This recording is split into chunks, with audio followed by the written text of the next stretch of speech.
Donc on est sur une petite activité, puisque c'est un site qui faisait historiquement une centaine de personnes, qui aujourd'hui est descendu à 75, qui fait entre 9 et 10 millions de chiffre d'affaires et qui depuis 10 ans perd entre 500 000 et 1 million d'euros tous les ans. Et donc la question qui nous était posée initialement, c'est est-ce qu'on ferme ou est-ce qu'on essaie de redresser une dernière et une énième fois? Premier travail qu'il faut faire quoi qu'il arrive, et on a réussi à convaincre le groupe de ça, c'est les 6 premiers mois doivent permettre d'améliorer l'efficience et de se donner les moyens de commencer à faire un peu de stock. Sinon, de toute façon, appuyer sur le bouton pour faire le livre 2, livre 1, pour être capable de fermer, c'est juste pas possible. Bon.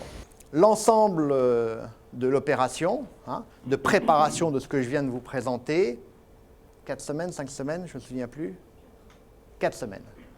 Alors nous, notre mode de fonctionnement est un tout petit peu différent puisque on est dans des logiques où, vous savez, on a à la fois une activité de management de transition, mais on a une activité de conseil aux entreprises, très orientée sur les secteurs industriels et les ressources humaines. Et donc on a les expertises complémentaires à l'intérieur d'Arthur Hunt pour pouvoir accompagner l'ensemble de ce type de projet et compléter les compétences, puisque le manager de transition, même s'il a une vision très holistique des choses, c'est pas forcément un spécialiste de l'achat de cuivre. Or, les achats dans une entreprise industrielle, c'est quand même généralement 50% des coûts. Et si vous avez besoin de faire des puts et des calls sur le marché sur le cuivre, si vous ne savez pas, vous ne savez pas, quoi, voilà. Bon. Or, nous, on a des senior advisors dans toutes ces activités-là qui nous permet d'apporter des expertises ponctuelles complémentaires pour faire en sorte que le manager de transition, il ait aussi la capacité à piocher chez nous les compétences dont il a besoin pour faire. Alors ça, c'est une des caractéristiques de notre mode de fonctionnement. La deuxième, c'est que le manager de transition, il va falloir qu'il fasse les choses au quotidien. Et donc être capable à la fois de préparer le plan de retournement et de faire tourner la boutique quand même, parce qu'à un moment donné, il y a aussi du quotidien qu'il faut gérer. Il y a des clients qui ne sont pas contents parce qu'ils ne sont pas livrés en temps et en heure. Généralement, quand vous en êtes là, c'est que vous faites des taxis tous les jours, c'est que votre niveau de qualité n'est pas bon, c'est que vos équipes de maintenance, elles ne savent plus où elles habitent, etc. etc. Donc il y a plein de choses à faire au quotidien.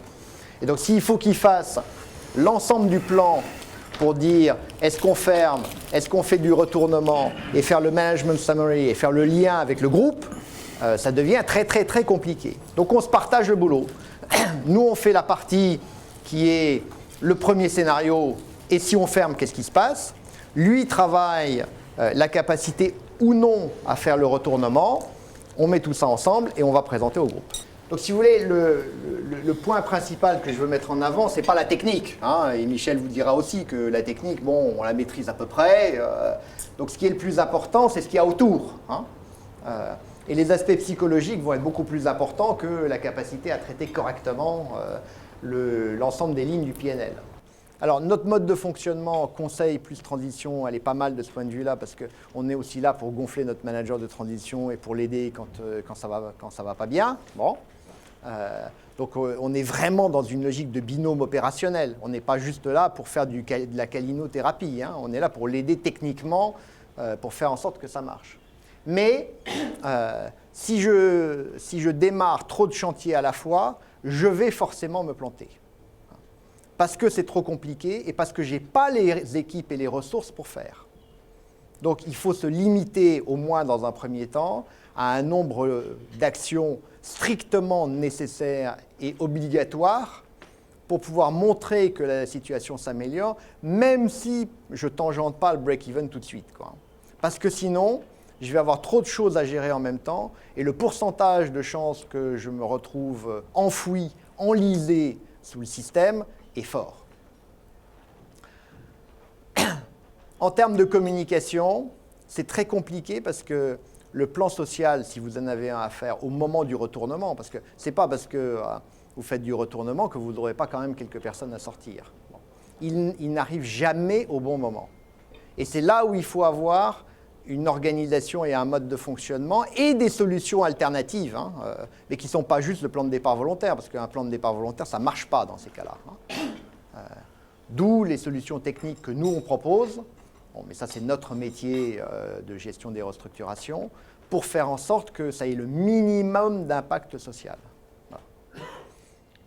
Le contexte. La société a été créée en 1929, rachetée en LBO en 2007, et elle a été placée en sauvegarde le 3 mai 2013. Donc, on peut dire échec du LBO, je ne vais pas venir là-dessus. Le DG, c'est un manager de transition, c'est le 5e DG, donc vous verrez bien des similitudes avec ce que vous a dit Axel. C'est le 5e DG en poste depuis le LBO, il s'est mis à dos les actionnaires, le président, les organes de la procédure, les avocats de la société.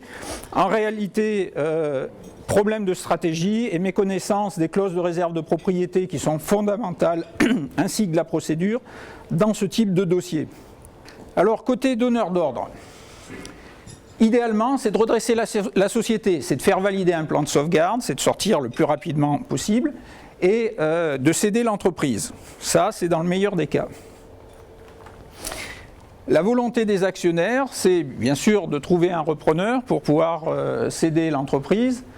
C'est de ne pas remettre d'argent, là aussi on trouve les similitudes, mais avec des valeurs. Donc ces valeurs, c'est une sortie qui préserve l'emploi, les fournisseurs, les clients, dans un souci d'éthique. C'est, comme je disais tout à l'heure, c'est très important pour cette famille, réputation des familles, souci de préserver l'image, et c'est mauvais pour le business, et en plus c'est le deuxième, enfin il y avait déjà eu un PSE précédemment.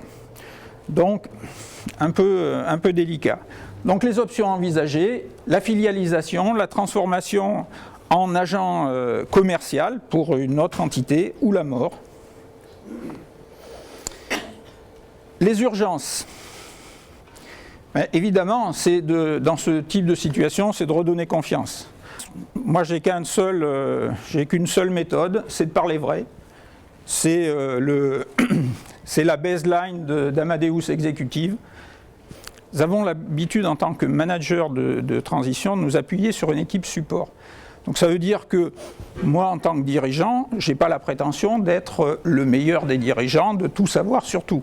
Et donc il y a des domaines, dans chacune de mes missions, il y a des domaines qui ne vont pas être mes domaines d'expertise ou qui vont nécessiter d'être un peu plus pointus.